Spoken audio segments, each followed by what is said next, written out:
its behalf. Now, this is usually used by attackers to bypass security solutions by injecting code into legitimate apps or whitelisted applications, and to access context-specific data, such as taking screenshots or accessing encrypted passwords, such as passwords encrypted by Google Chrome. Now, so what is atom bombing? Atom bombing is it's a new type of injection technique that leverages the global atom table and APCs, which are async procedure calls. And basically, this technique is undetected by common security solutions, or at least it was until we released it in October. And then after that, I'm sure most antivirus vendors kind of rolled out patches to make sure they get this stuff. And also, what's interesting about atom bombing is that it doesn't rely on a flaw in Windows or a bug or some kind of security hole, but it just uses just normal features of the OS in order to get the code injection. So there's no patch that's going to happen or going to be rolled out by Microsoft anytime soon. So it's going to keep working basically for the foreseeable future. Now, in order to understand how atom bombing works, we first have to understand what an atom table is. And an atom table is simply a mapping of 16-bit integers called atoms into strings. And so basically, as an app developer, what I can do is I can call the OS, pass a string to it, and get an atom back, a 16-bit integer. And then whenever I want, I can ask the OS to give me the string back by giving it the atom that I got. So we have two kinds of different atom tables. We have the local atom tables and the global atom tables.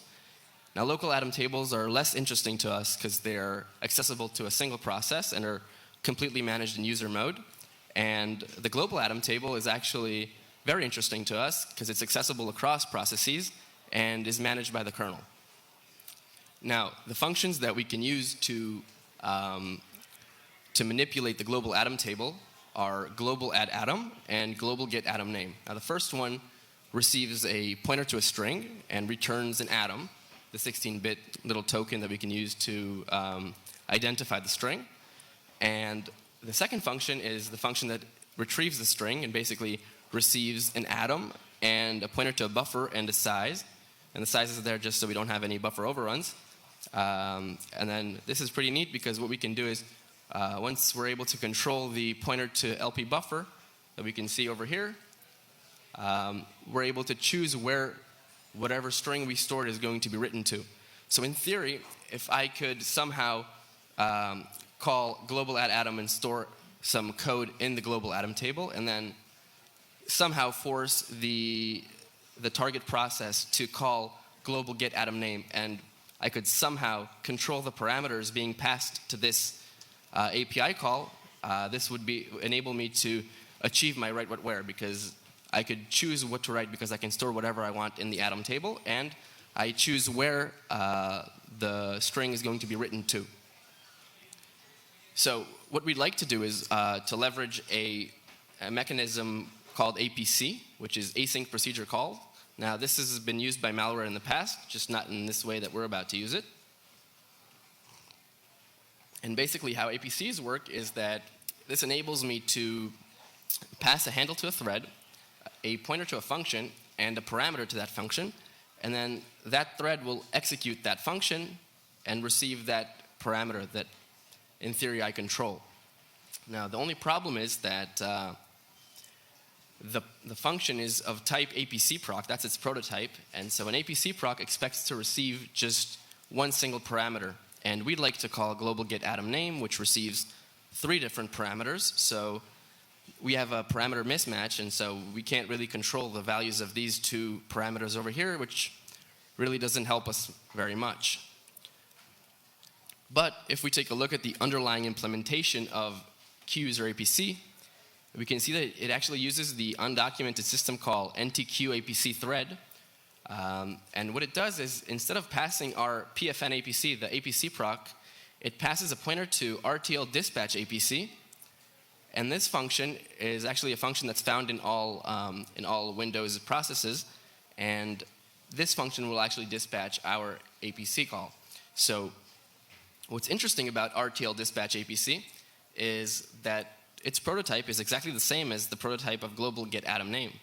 And this prototype is just 3 parameters being passed normally on the stack. So what we could do is we could just cut the middleman and not call QUser APC and not work with RTL dispatch APC, but simply to call the system call directly and then pass a pointer to global get atom name, which will allow me to pass the 3 parameters that I would like. You can see the 3 pushes over here that are the 3 parameters, and then basically I can control the parameters that are going to be passed to global get atom name within the context of the target process.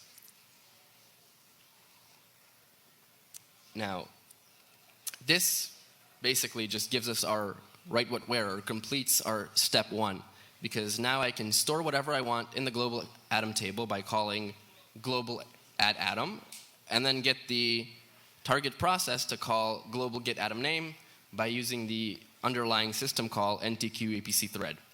So once we have our write what where, we'd like to be able to write some code into the address space of the target process and then execute it. Now, for code to execute, it needs to be executable. And we can't assume to find read, write, execute memory within the target process. It's just not going to happen.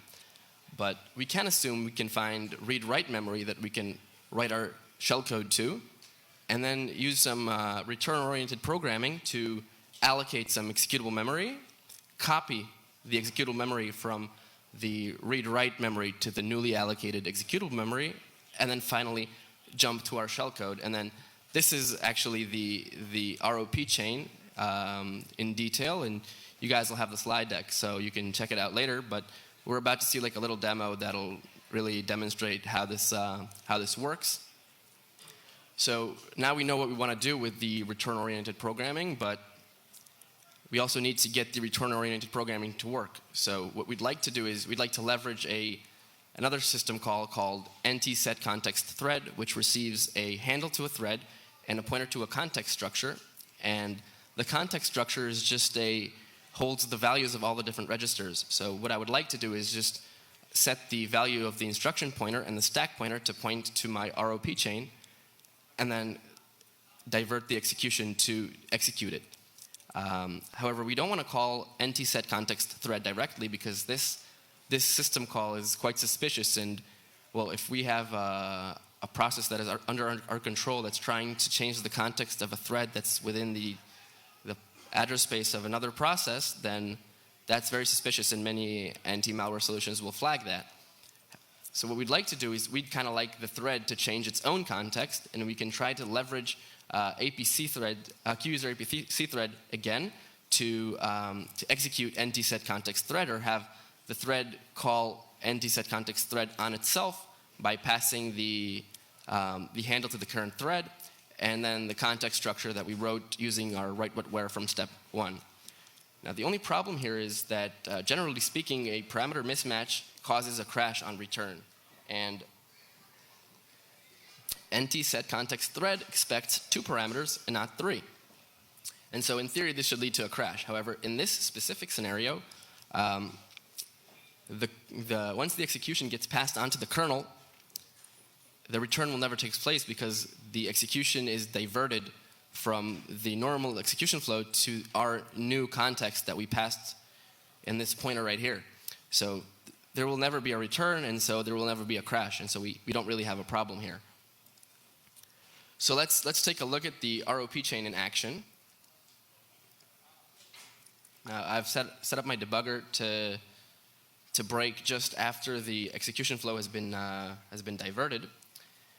And so we can take a look at the instruction pointer that currently points to allocate virtual memory. And now this function is the function that's going to allocate some virtual executable memory for us. Now the return address is memcopy, which is the function that's going to copy the code from the read-write memory to the executable memory. And this is the 40 right here represents executable read-write. And the memory is going to be stored here where we have zeros right now. So let's let that execute until the return and see it happen.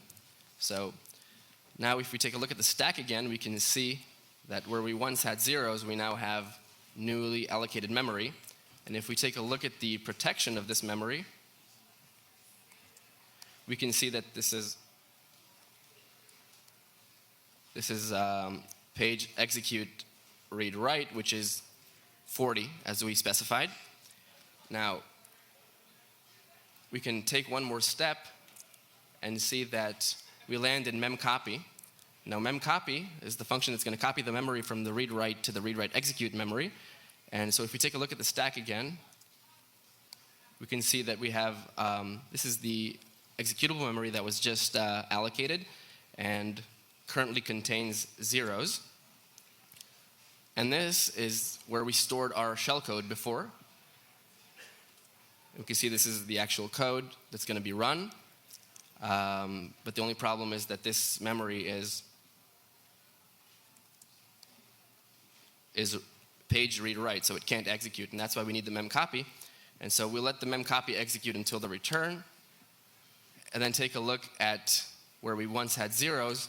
Now we have some code. And what's left to do is just let the code execute a bit more until we land into our shellcode. Now we can see that our shellcode is executing. If we take a look at the value of EIP, we can see that that's our shellcode. And so what we're going to do is going to let this shellcode execute for a bit until it does something interesting, and that's to call the Windows API winexec, which will spawn a new process. And so let's let this happen and see what it looks like. So one more step, and we can see the calculator pop up. And this basically proves that we were able to inject code into the target process, and the calculator pops up. So back to the slides.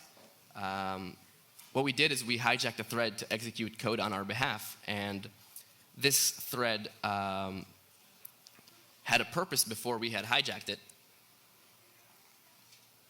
So if we don't restore its execution safely to where it once was, there's no telling what kind of effect we could have on the target app. But what I can assure you what will happen is that it's not going to be stealth. So I'd like to remind you that we're within the context of an APC dispatching. And so somehow the operating system has to return the execution safely, because that's just how APCs work. And so if we take a look at KI user APC dispatcher, which is the function that dispatches the APCs, we can see that it actually stores the original context in a register named EDI, and then dispatches the APC. And when the APC returns, it'll call ZW continue with EDI passed as its parameter to restore the execution safely. In our case, calling the APC causes the diversion of execution to our shellcode, and so this code will never actually execute because there will never be a return to this code.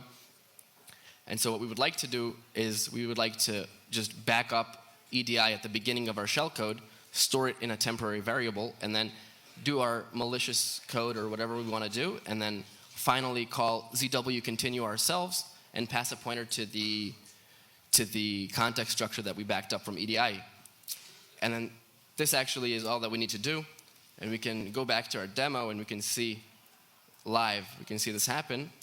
So we'll take a few more steps and we can see that the next thing that's going to be done is we're going to place the backed up value of EDI into EIX, which is another register, push this onto the stack, and then finally call NT continue, which should restore execution safely. And so let's let this execute, and we can see it says the debuggy is running. If we take a look at Google Chrome, which is the injected process, we can see that it works just fine. Now, I don't have internet here, so I can't show you that I can use the web, but trust me, it works. So this works for all normal processes, basically.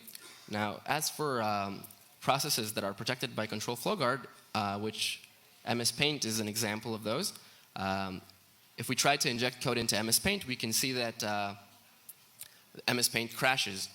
And if we take a look at the call stack, we can see that actually what causes the crash is a call to RTLP handle invalid user call target, which is a function that belongs to Control Flow Guard. And basically how Control Flow Guard works, it's a new mitigation technique introduced in Windows 8.1 and Windows 10. And it checks and validates every indirect call. And makes sure that the indirect call is made to a valid indirect call target. And basically, so there's the list or a bitmap of valid indirect call targets, and what we'd like to do is have our indirect call target added to that list. And we can do this using NT-set information virtual memory, and we have a whole blog about this on our website. You guys are more than welcome to check it out, which explains how to do this and has code examples. But for our purposes, you can imagine that this system call expects a handle to the process, a call target, and a flag that says mark this call target as valid. And then once we do this, you'd expect this to just magically work, but there's actually one more hurdle we need to get over. And that's that not many people know that actually CFG does more than advertised. And when you enable CFG for a process, it actually enables some stack pivot protection in calls to system calls such as NT-set context thread and NT-continue. Now, this functionality is implemented by calling verify context record, which in turn calls RTL guard is valid stack pointer. So what we'd like to do is we'd like to take a look at these functions and see how this is implemented and see how we can bypass this. And so verify context record simply calls RTL guard is valid stack pointer and passes a pointer to the new value of ESP we're trying to set. And then whatever this function returns will either determine whether we'll return status invalid parameter or status success.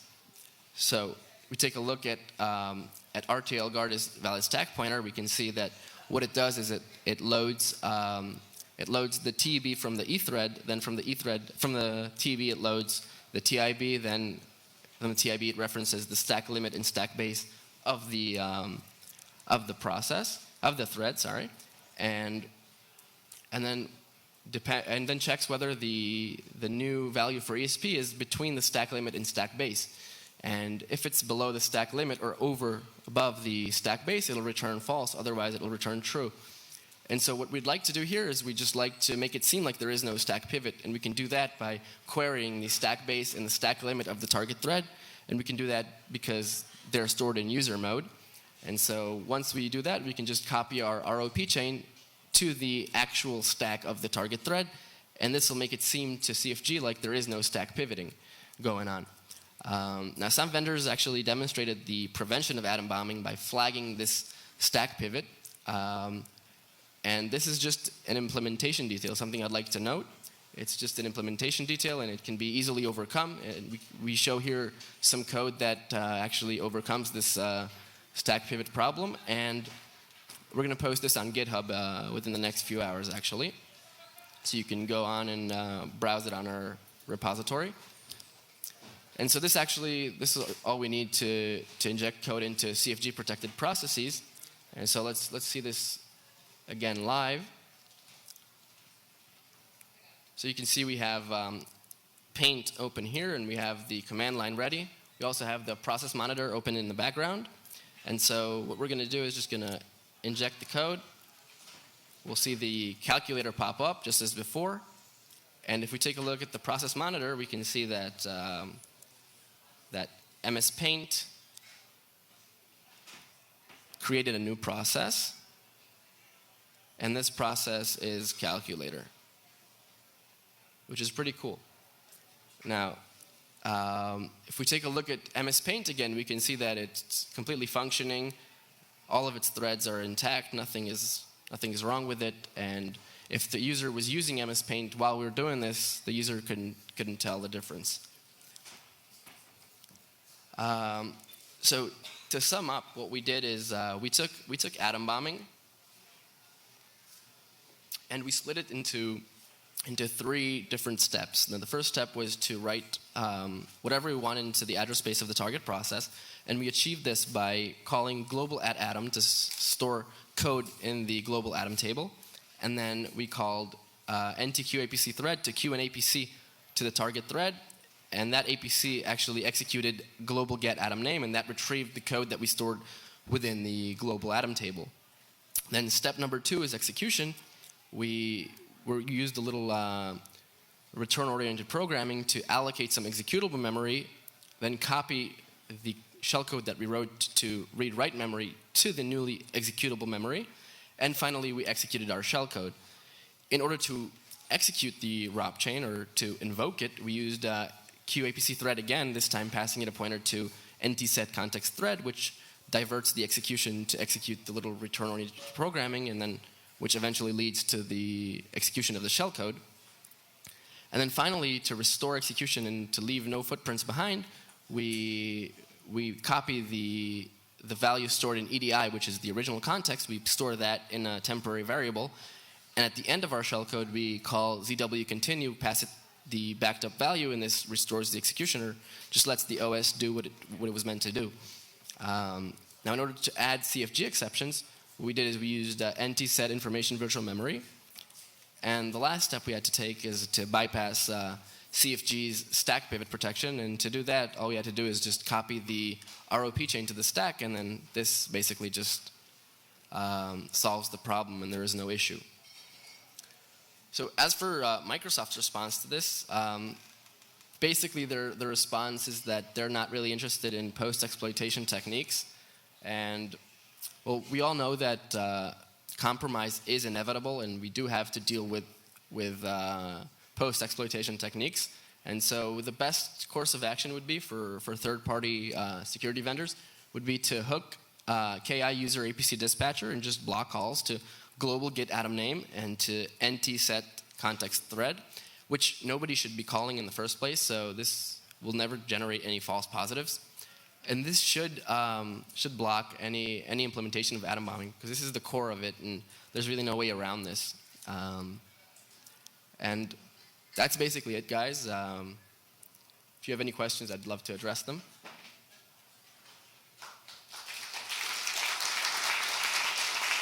Thank you. Any questions? All right.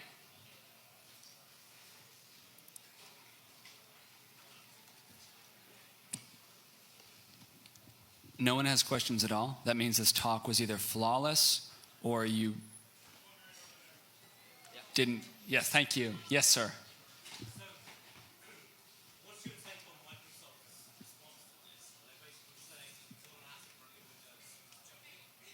Yeah, that's their take on it, and I think that's, yeah. So the question was, what's my take on Microsoft's response? I mean, they basically said that post-exploitation techniques are not interesting, but I think that Microsoft do kind of contradict themselves, because, for example, they say that UAC is actually not a security mechanism. But in fact, they do patch windows to block any UAC bypasses, just like one of our UAC bypasses you guys can see on our blog.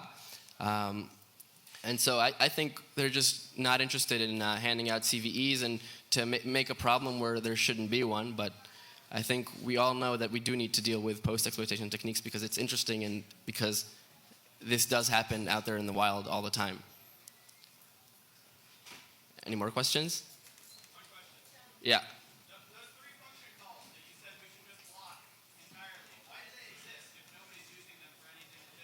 No, so they can be used legitimately. They shouldn't be. Yeah, sorry. Yeah, you're right. So the three functions that I said that we should just block. Why not just block them entirely? And why do they even exist if nobody can use them legitimately? So what I meant to say was these functions can be used legitimately, just not within the context of an APC. So during normal programming, you could use these functions, and the first two, which are the global get atom name function. So these functions they're used within the Windows user interface a lot actually, and the other system call is it's known to be malicious, but it does have some quite legitimate uses. But there's no way that an APC should call any of these functions. That's just a coincidence that it's possible, and it's something that Microsoft didn't think was possible when they were designing this mechanism. Anything else? It's hard to see if there's anyone up there raising their hand, but I think not. Yeah. Couldn't Microsoft block those from the context of an APC? Yeah, they could in theory. I think they're just not interested in doing it. But yeah, they leave that kind of stuff to the antivirus or next-gen antivirus solutions. But we might see Microsoft making changes to this kind of stuff, in the future, because they are trying to come up with a lot of new mitigation techniques. And for example, they're coming up with this new mitigation technique now that's going to block the ability of one process from changing the context of another process. The privilege itself will not exist for it, and that's something you can set. You will be able to set once this new feature gets rolled out. And so this kind of shows that maybe they are interested in doing something like this someday in the future, but I don't think they're just there yet. Yeah. Can you speak louder? I can't hear you. So a hacker would just need to be able to run code on your machine. There's no need for any high privileges. The limit is that you will only be able to inject code into processes that are within your privilege of accessing. So this basically does not give you an elevation of privilege. This lets you jump from one process to another. Okay, anyone else? All right. Thank you. Thank you very much, Tal. On behalf of Fitbit and BSidesSF, we would like to present you with a Fitbit Alta and to remind you that motivation is your best accessory. Thank you. Thank you. Thank you. Yeah. It took 3 times, but we got laughs that time. Thank you. There is also a happy hour after all of this, after all the talks right here, hosted by Salesforce. There are still a lot of cookies over there, and there is a Spy Master Challenge going on all day in the Lockpick Village, which is right up that way. Thank you. So thank you all for coming, and I'm here to answer any questions you may have. And once again, you can connect with Tal on Peerlist, and if you have any